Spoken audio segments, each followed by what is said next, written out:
Raycon Gunner here. We're going to talk about outsmarting giants using ancient Siegecraft and cunning play. You can use this at any TTRPG, not just Psychscape, and let's get into it. So, bending battlefields, right? So you're outmatched. The ogres are too tough. The knights and sellswords are coming after you. You're too low level. You're out of gear. You're out of spells. Whatever it is running the only option? Can you get yourself through this a different way? This is what I think is great about role-playing games in general, is that your best weapon isn't necessarily your character sheet. It's your own mind and your character's mind. So let's talk about the indirect approach. The indirect approach is an idea, a philosophy that I learned from a guy named B. Little Hart. And he's a colonel. He was a colonel during World War II, and he wrote the classic book Strategy. And he goes through all of history's warfare, starting in ancient times and all the way up to World War II, where, like I said, he was a colonel and he fought. And he talks about the indirect approach. And the indirect approach is, you have an enemy and they are well entrenched. They have strong fortifications. They outnumber you. They're well supplied. They have all of the advantage. They're on the high ground. They have the better weapons. What do? A frontal assault isn't going to be successful. You're going to lose most of your army in that, and maybe you'll win, but most likely you won't. So how can you defeat this more powerful enemy, even though you don't have the power to do it, so to speak, right? The technology or the manpower to do it. And so you can do that the way Caesar did it. At the Battle of Alesia, I believe this is the one where he's up on this, the enemy is entrenched on top of like this big plateau. And there's only one way up the plateau. You can't scale the walls on the sides. It's too hard, too easy for them to defend. And so what Caesar does, as many had done before him, he was definitely a student of warfare. He worshipped Alexander the Great. But anyways, they built walls around this plateau, and it was actually double-sided walls. So it was a fortress inside a fortress. And the whole point was to prevent the people on top of this plateau from being reinforced, from getting supplies. And they built this whole thing up to starve them out and defeat them. And in other cases, too, other generals, they sealed the cities off, they drained swamps, they built bridges, they manipulated the land, right, to defeat their foes. One of my favorites from ancient times is Alexander the Great. He's marching down Asia Minor, down the coast, and he's using his ships as supply lines. And so his ships are going back and forth to Macedonia, getting his supplies, or wherever else he's getting his supplies from. And they're going back and forth, supplying his armies. He can't use his ships as a navy. They're a resupplier. And so he has to march along the coastline to keep his army fed so he can defeat it. And he runs into this city that's built out onto an island. And he can't march his army out there. And he can't use his ships to attack, because if he loses his ships, well, he loses his supply lines. And he can't continue forward because then his rear is exposed. And at the worst possible time possible, they will attack him from the rear. So he can't move forward until he defeats this thing. So what did he do? Alexander built a bridge. They just started throwing stones into the sea. And they did this over and over and over again until they actually built a bridge out to this island that he could march his armies across and take the town. So think like that. Think indirectly. Belisarius, one of my favorite generals of all time, Belisarius was a Byzantine general, and he started his big career around 536 AD, when Emperor Justinian was in charge of the Roman Empire at the time. And Belisarius was definitely an engineer. and he would do all types of things to manipulate the battlefield. At the Battle of Daria, where he was the kind of made his name. They were surely to be defeated. He built trenches outside in front of the walls, and then he put his infantry in front of the trenches, so his infantry couldn't attack. Sun Tzu talks about that as being death ground, right? So you put they can't retreat, so they fight even harder. And it also made it very difficult then for the enemy, if they did get through the infantry, to get past those trenches while the people up on the walls were firing arrows at them. And then while the enemy was trying to figure that out, he outflanked them with some cavalry. Belisarius had a huge advantage.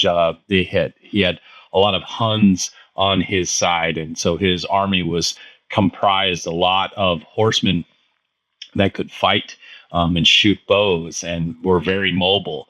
And he reconquered all of the Western Roman Empire. It's very cool.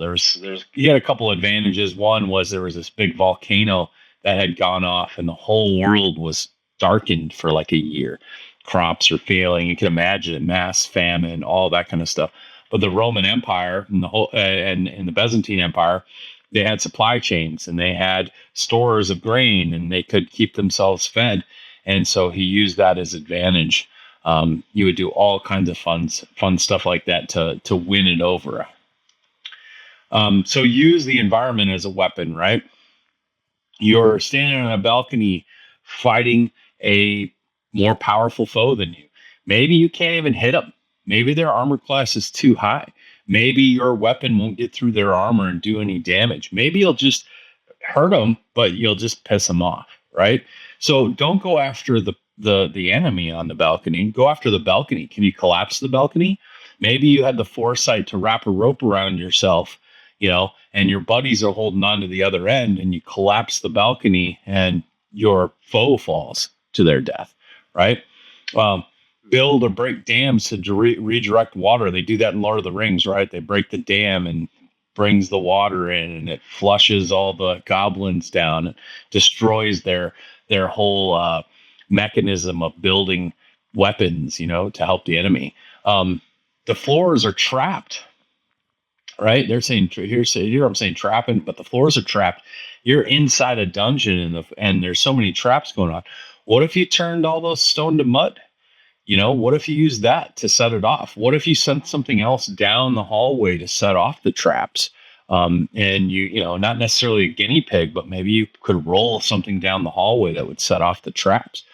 Think about it like that. Use your environment. There's a lot of stuff in a kitchen: broken glass, hot oil, pepper spray. Maybe not pepper spray, but there's spices, right? What can you do with spices? Spike the trails during the Vietnam War. Have you ever heard of punji sticks?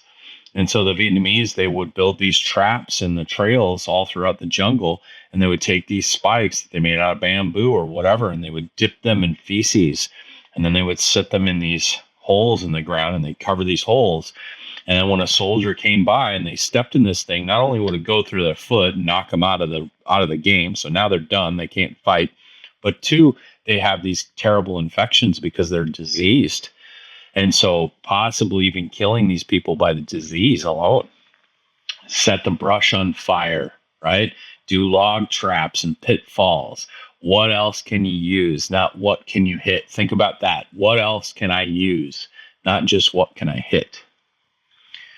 Starve, stall, and outwit. So cutting off trails by burning bridges, fall trees, fake landslides to block roads.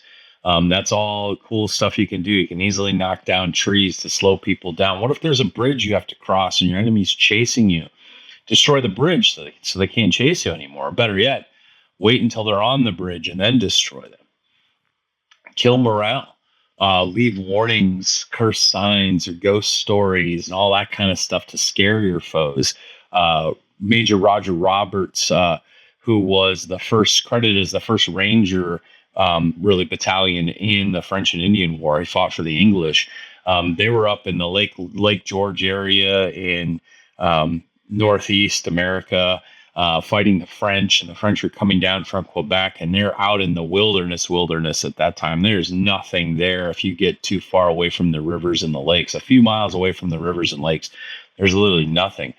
And so a lot of the men and a lot of the people, the natives even, they were fearful of the forest. It was full of lions and tigers and bears and the unknown. And so that would mess with people psychologically. What's out there? Sabotage from within. Can you bribe their servants? Can you release a plague of rats or poison the wells? Is there things you can do that can really mess with them? That's something that's very feasible to do in almost any TTRPG. Spread misinformation, impersonating a guard, scream about demon armies. You do all kinds of crazy stuff. During most wars, they would use couriers to send orders and get information. And so a lot of that was false. They would have to send these couriers out with false information and maybe even want them to get captured, and they get captured, and then the enemy wouldn't know exactly what were the right plans, who really was it. And so that was something that was done. Sun Tzu talks about all warfare is deception, right? So even a peasant with a sling could win if they think like a great tactician. So some improvisation, the flower gambit.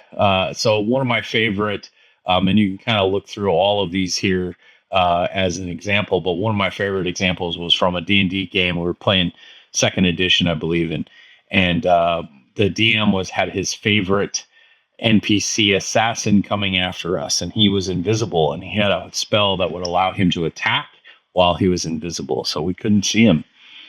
And we were inside this tavern, and my brother was playing with us, and his character says, is there a kitchen in this tavern? And the DM says, yeah. And he goes, is there any flour in the kitchen? And the DM goes, yeah. He's like, yeah, of course there's flour, whatever, so what? And so my brother's character goes in, grabs a sack of flour, and throws it around the room. And then he goes, and he just points at the DM and he goes, now we can see him. And so by using that thing in the environment, the flour flying around the room, this seemingly, innocuous thing, revealed this very powerful assassin. And now all of a sudden he's not so sneaky anymore, because now we can take him out because we can see him. So think like that, right? Think like a field engineer, not just a fighter. You can use your creativity to build fortifications, dig holes, whatever. Can you light the curtains to smoke out foes? Can you start a fire, right, to drive them out? Can you break bottles of oil or spirits and do explosions like Molotov cocktails? Can you drop ball bearings or caltrops right down to slow them down? Or stairways in a castle, right? You think of that, or a tower. Can you sick animals on them? Can you unleash the dogs, right? Or any beast allies? One of my favorite movies of all time is Zulu. And in that movie, Zulu, the British are surrounded by 4,000 Zulu warriors, and there's like 300 of them. And they're being sieged at this little fortification that they've made. And inside that fortification, they have cattle. And at some point during the battle where they're just about to be overrun, the cattle stampede. And I believe the way they portrayed it in the movie was an accident, but the cattle stampede. And that drives off the Zulu and allows them to continue to fight and to regroup, right? That's played in a couple other movies, but I think that's definitely feasible. Can you weaponize different sounds and gongs, things to confuse your enemies, right? Can you do a rope trap, to trip or whatever, tangle? Change the battlefield. So if you're fighting in ground that is good for them, especially if they're bigger than you, can you lure them inside, right, where they can't necessarily swing 5 times, or where they have to stand sideways because the hallway is too narrow, or the tunnel gets narrow? Change the fight to a place where it's more advantageous for you and your party, right? And then as a game master, as a legend master, encourage these activities from your players. So there's some tactics here that you could use. a wizard or a fighter, they can grease the hallways to trip up the foes, and then you can ignite the grease. You can use web and rage, so you trap the enemies in the web spell, and then the raging barbarian ignores difficult terrain, so we can go in and hack them up, and they can't move as well. You could hide your archer in the fog and taunt your enemies into the trap and then shoot them. You could fake your death with fiend death and hide under the bodies, and then you could do your sneak attack, that kind of fun stuff. There's all kinds of cool stuff, but rewire the battlefield, right? They're not just static. They can have their own personality. You can make them dynamic, right? Like Belisarius and Caesar use the environment and turn death traps against your foe, right? You can starve and stall your enemies.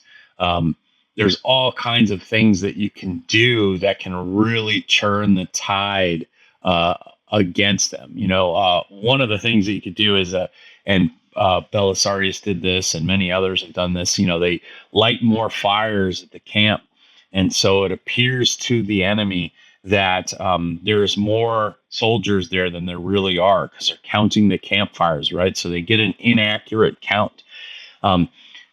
George Washington did the same thing against the British. He would do that all the time. All he had was deception. He was always outnumbered. He was always outgunned. And the thing that kept him going was outsmarting the enemy. He had to sneak attack. He had to use deception. Every trick in the book he had to pull to outwit the British so he could keep his army fighting as long as possible. Those are my tips. This is Raycon Gunner out.